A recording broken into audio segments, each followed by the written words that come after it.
வணக்கம். நான் ஸ்ரீரங்கம் ரவி உங்களோட பேசிட்டு இருக்கேன். இது செப்டம்பர் மாதத்திற்கான நிகழ்ச்சி. ரிஷபராசி.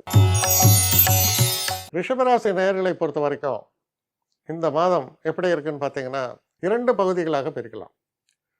கிட்டத்தட்ட 14ஆம் தேதி செவ்வாய் பெயர்ச்சியாளர், அதாவது துலாத்துக்குள்ளே போவார்.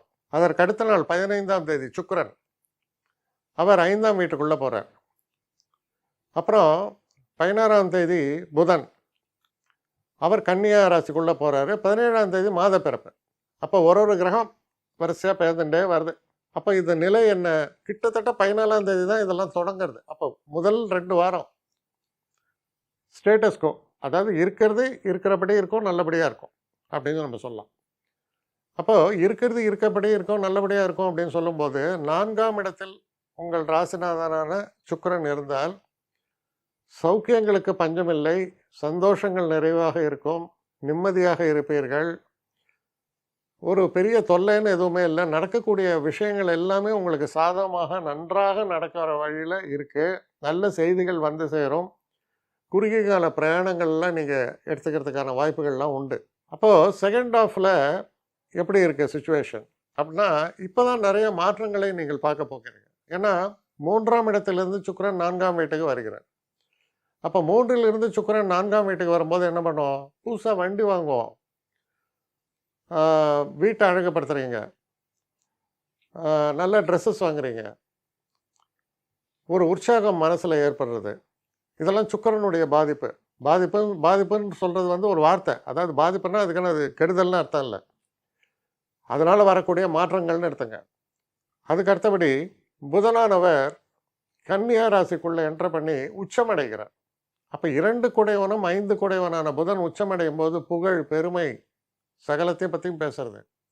அப்போ நுழைஞ்சோடனே வந்துடுமா? நுழைஞ்சோடனே வராது. அதுக்குன்னு ஒரு கால நேரம் உள்ளே போய் மூச்சாவது விட்டு கொண்டோம்னா, ஒருத்தர் வந்தார்னா, ஐயா உட்காருங்க, சோஃபாவில் உட்கார்றாரு, காஃபி சாப்பிட்றீங்களா? அது போல தான். உடனே இல்லை, ஆனால் இந்த கோர்ஸ் ஆஃப் டைம். ஏன்னா உச்சமடைகிறார். அப்போ புதன் உச்சமாகும் போது என்னெல்லாம் நன்மைகள்? புதுசாக தொழில் தொடங்கணும்னு நினச்சிங்கன்னா அதுக்கான ஒரு பணிகள் சிறப்பாக நடக்கும். தொழில் தொடங்க முடியும். அதே போல் ஒரு இடத்துல வேலை பார்க்குறீங்க, இன்னொரு இடத்துல வேலை மாறணும்னு நினைக்கிறீங்க, நடக்கும். வாழ்க்கையில் சில உயர்வுகளை எதிர்நோக்கி இருந்தால் அந்த உயர்வுகள் ஏற்படும். பல விதங்கள்லையும் நன்மை தான். நன்மையை தவிர வேறு ஒன்றுமே இல்லை அப்படின்னு சொல்கிற அளவுக்கு உங்களுடைய திட்டங்கள்லாம் பலிதமாகுது. படிக்கக்கூடிய மாணவர்கள் தமாஷா அவன் நினைக்கலாம், நான் கேம்பிரிட்ஜ் போகணும், அது போகணும், இது போகணும்னு. இதெல்லாம் பேப்பர் இதில் பார்த்துருக்கேன், படம் பார்த்துருக்கேன். நடக்கும். முயற்சி செய்யுங்கள், நடக்கும். அப்படிப்பட்ட காலம். ஏன்னா புதன் கல்விக்கு அதிபதி உச்சமாக இருக்கிறார். அதுக்குன்னு நம்ம சுழி வாங்கிட்டு நடக்கும்னு அவர் சொன்னார்னு நம்ம போகக்கூடாது. திறமை இருக்கும் பொழுது நம்ம ஓடுறோம் ஒரு ரன்னிங் ரேஸில், ஃபோட்டோ ஃபினிஷில் வின் பண்ணுறது அப்படிம்பாங்க. பார்த்தீங்கன்னா 6.5 செகண்ட் இருக்கும், 1 செகண்டில் கம்மியாக இருக்கும். அதில் 100 மீட்டர்ஸ் டேஷ்லாம் அப்படி தான் இருக்கும். அப்போது அதில் அப்போ லக் ஃபேக்டருங்கிறது கொஞ்சம் தேவையாக இருக்குது. அதுதான் இப்போ நான் சொல்ல வரேன். உழைப்புக்கு ப்ளஸ் லக், அந்த லக் வரும். அதனால் வெற்றி வாய்ப்புகள் என்பது சிறப்பாகவே உங்களுக்கு ஏற்படக்கூடிய ஒரு காலமாக இருக்குது இந்த செகண்ட் ஹாஃபில். அதுக்கப்புறம் பார்த்தீங்கன்னா 14ஆம் தேதி அன்றைக்கி செவ்வாய் 5லிருந்து 6ஆம் வீட்டுக்கு போகிறார். செவ்வாய் யார்? 12ஆம் வீட்டுக்கு அதிபதி. 12ஆம் வீட்டுக்கு அதிபதி 6ஆம் வீட்டுக்கு போகிறார் அப்படின்னா அனாவசிய செலவுகள்லாம் குறையிறது. அதோடு மட்டும் இல்லை, சில நேரங்களில் உங்களுக்கு சில எண்ணங்கள் இருக்கலாம், நான் ஒரு ஃப்ளாட்டை புக் பண்ணணும், அதெல்லாம் தேவையாக இருக்குது எனக்கு, நீங்கள் நினைக்கலாம், தப்பில்லை. அதெல்லாம் நடக்கும். சரியான ஃப்ளாட்டை போய் புக் பண்ணுறது, சரியான இடத்த வாங்கிறது, அதுக்கான ஒரு பேங்க் லோன்ஸ், எஸ், அதுவும் கிடைக்கும். அப்போது இந்த ஒரு காலகட்டம் மனசில் உற்சாகம், நிறைவு, ஒரு பெரிய அச்சீவ்மெண்ட், அதை பண்ணக்கூடிய ஒரு காலகட்டமாக இந்த செகண்ட் ஹாஃப் அமையிறது. அதனால் ரிஷபராசிக்காரர்களுக்கு ஏற்கனவே பாருங்கள், 11ல் சனி, 2ல் குரு, ப்ளஸ் எல்லா பிளான்ட்டும் எதையுமே ராங்கே இல்லையேப்பா, எல்லாம் ரைட்டு, நத்திங் இஸ் ராங்.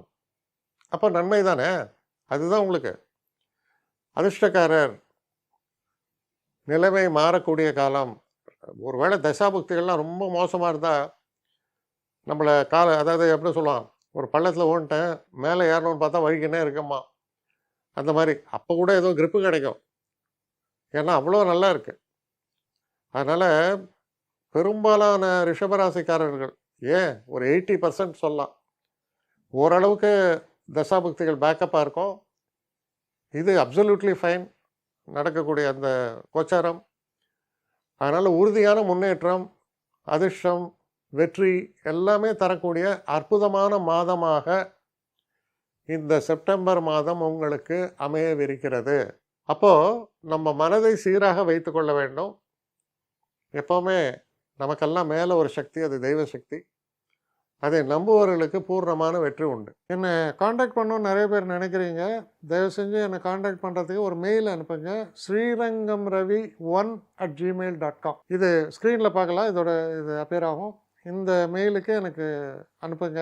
எனக்கு நிறைய பேர் அனுப்புகிறீங்க, நான் ஒருத்தன் தான் அதை பார்க்குறேன், செய்கிறேன். ஏன்னா இது வேகமாக செய்யலாம் முடியாது. ஒரு நாளைக்கு ஒரு 3 பேர் பார்ப்போம், 4 பேர் பார்க்குறோம். அதனால் கொஞ்சம் டிலே ஆகுது. கட்டண சேவை தான். இந்த கட்டணத்தை செலுத்திய பின்பும் கிட்டத்தட்ட ஒரு 5-6 நாள் ஆகும். சில பேர் நினைக்கலாம் கட்டணத்தை செலுத்தின உடனே அடுத்த நாளே பார்க்கணுன்ட்டு. அப்படி என்னால் முடியல. கொஞ்சம் பொறுமையும் நிதானமும் தேவையும் இருப்பவர்கள் நிச்சயமாக காண்டாக்ட் பண்ணுங்கள். என்னுடைய பெஸ்ட்டு சர்வீஸு உங்களுக்கு கண்டிப்பாக உண்டு. வணக்கம்.